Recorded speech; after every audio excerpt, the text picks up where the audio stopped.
একজন পরিচালকের সাথে কথা বলছিলাম, আমি নাম নিয়েছি না পরিচালকের। সেই পরিচালক বলছিল যে স্বপন শাহ সিনেমা বানাতো বলেই ঋতুপর্ণ ঘোষের ঘর চলত। এবার সত্যি সত্যি জুবিন গার্গকে অপমান করলেন সুপারস্টার দেব ও জিৎ।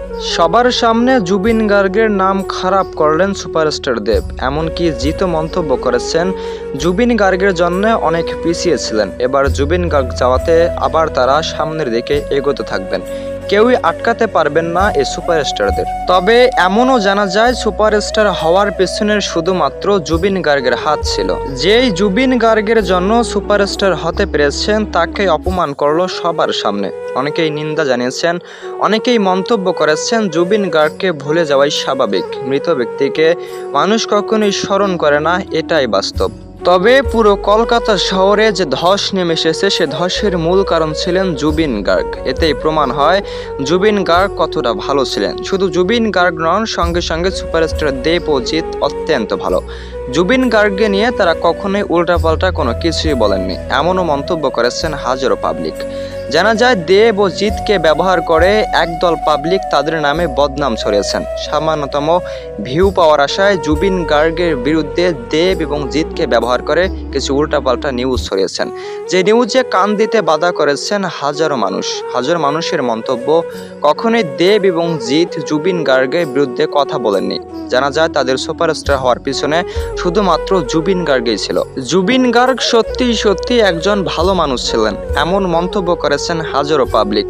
কলকাতায় যে ধস নেমে এসেছে তার মূল কারণ ছিল জুবিন গার্গ। জুবিন গার্গের মৃত্যুর কথা শুনে কান্নার রোল সৃষ্টি হয়ে গিয়েছিল পুরো কলকাতা শহরে, শুধুমাত্র জুবিন গার্গকে টার্গেট করেই। জুবিন গার্গ হওয়ার পিছনে শুধুমাত্র জুবিন গার্গই ছিলেন। মধুময় কণ্ঠে মানুষকে পাগল বানিয়েছেন।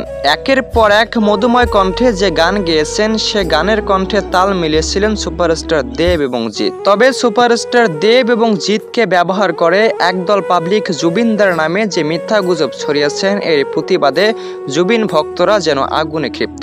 জানা যায় একের পর এক তারা যে দেব এবং জিৎকে অপমান করতেছেন তা সত্যি ভুলক্রমে করতেছেন। দেব এবং জিদের মন্তব্য, তারা কখনোই জুবিনদাকে খারাপ দৃষ্টিতে দেখেননি, কখনোই খারাপ আচরণ করেননি জুবিনদা দেব এবং জিদের সঙ্গে। এমনটাও জানা গিয়েছে দেব এবং জিৎ সত্যি খুবই শোকাহত। জুবিনদার মৃত্যুতে তারা মোটেও ভালো নেই। যে মানুষটির কণ্ঠে হাজারো গান গেয়েছেন সেই মানুষটিকে ছাড়া একটি ছবি করা কত কষ্টের তারই প্রমাণ দিয়েছেন দেব এবং জিৎ। জানা যায় আগামী দিনে কি হবে তা কোনো নিশ্চয়তা নেই। জুবিনদাকে ছাড়া যে মুভিগুলো করবেন তা জনপ্রিয় হবে কিনা এটি সন্দেহ। এমনটাও জানা গিয়েছে জুবিনদা সত্যি একজন ভালো মানুষ ছিলেন। যার কণ্ঠে হাজারো গান গেয়েছেন সেই মানুষটি কখনোই খারাপ হতে পারে না। জুবিনদা সত্যিকারে একজন আসল হিরো ছিলেন।